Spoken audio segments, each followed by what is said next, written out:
What's up, guys? This is going to be the weekly bet recap, episode number 4, coming off a huge weekend of fights. That main event was the fight of the year for me. Usman and Covington, putting it all on the line, delivered in that main event after all the hype. So we will talk about that. As far as bets goes, guys, we did take an L this week. We're 7 out of 9 weeks in the profit. Kind of sucks after last week, having my best week of the year, the whole card coming through, to take an L and kind of kill the streak this week. But it is what it is. We'll get it back on the next event. We'll put some more money in the account before Christmas and start a new streak. So look out for that breakdown video, guys. It will be coming out either later today or tomorrow, and there will be bets on there as well.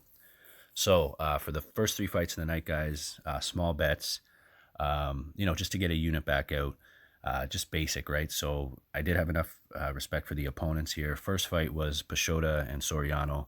I thought Peixoto made a mistake by trading in the pocket early with Soriano. For the first round and a half, I'd say he's really dangerous. He packs a lot of power in his hands. And it did worry me right away when we saw Peixoto go in. Say within the first minute, he was willing to trade with Soriano. So I didn't think it would necessarily end up a good night for Peixoto with that game plan. And it was early in the first. Punhaley got it done. So good look for him. You're making your UFC debut against a guy who does have some experience in the octagon. To pick up a win there, it's impressive regardless. So as much as he does need to work on that cardio, it did look like he was taking some deep breaths right before he got that KO. So something to work on there, but he has the tools to be a bit of a threat in the future. So we'll see what happens next with Soriano. Next up, Vivian Araújo, Jessica Eye. Really bad performance here by Araújo. I think anybody who had done tape study or was aware of her coming into this fight was going to be really surprised with this performance because of the fact, she basically used her footwork and gassed herself out looking at Eye, right? Not a lot of action on her end. Definitely way too much respect given to Eye. Somebody who I actually lost a lot of respect for coming into this fight, missing weight by that much. Unless she had something that we're unaware of. I mean, there's no respect at this point in her career to be doing things like that because it was a massive miss, right? I mean, a pound, half a pound occasionally, still not a good look, but it can be excused. With this, though, there's no excuse for Eye. But she ended up getting it done. Araújo must be really disappointed, especially if they watch that one back. She wasn't throwing, wasn't engaging. And I don't know why she was disappointed at the end of that fight because she clearly lost, in my opinion. Next up, Brandon Moreno and Kai Kara-France. So this was a good fight. Kind of played out the way I thought it would. Not a lot of grappling in the fight, even though Moreno did have a big grappling advantage. He basically broke Kai Kara-France late in the fight, put the pressure on him and the pace, of course, and got the W there. I didn't think that it was... I'm not sure if it was a split. No, it was unanimous. Okay, so I definitely had thought that Moreno got that pretty clearly. And then next for bets, there was 2 that I put in late, so I updated the description with these. First being Aldo at 2.75. This was a close fight. I did think Aldo did enough to win. At the same time, though, if you give the first round to Moraes, for sure, you got to give the second one to Aldo clearly, right? And then coming into the third, it was really close. I'd say Aldo put the pace on Moraes for the entire fight, right? So the control went to Aldo, and Moraes might have landed a couple extra shots there in the third, but he was trying to keep Aldo off him. He was basically running, right? He wasn't looking to engage. So depending on how you score it, it is what it is. I thought Aldo won, but it wasn't a robbery in my opinion, right? Like the last week with Stamen, that could be considered a robbery, but this one not so much. Next up, Volkanovski and Holloway. So he went up to 2.6. I had watched a whole bunch of interviews and things like that leading up to the fight after I dropped the breakdowns video.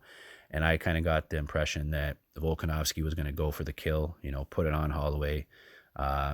So I did put in that bet. It did come through. So a bit of a roller coaster ride as far as ups and downs for this card. And then we had the main event. This was a huge fight. Couldn't have asked for more, like I said. Colby breaking his jaw at the end of the third. Talking to his coaches, you could hear that his jaw was fucked up. He let it hang open. It was all discolored, and he was smiling at points. So I have a lot of respect for that guy.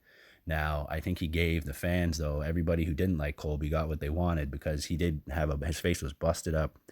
He ended up running out of there at the end of the night. So I do feel he's going to regret his exit because for a guy who does talk as much as he does, that's going to be used against him for sure. I can see guys already putting up the clips of him running out of there. So, he's definitely going to have a recovery period now, not only for his jaw, but mentally, right? We'll see who he comes back against. I think they're going to try to pair him up with Woodley in the next fight. That'd be a good one as well. So overall, like I said, we took an L.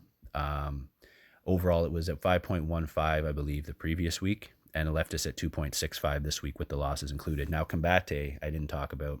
That's just because it was a Washington event, only a $25 profit. The straight bet came through.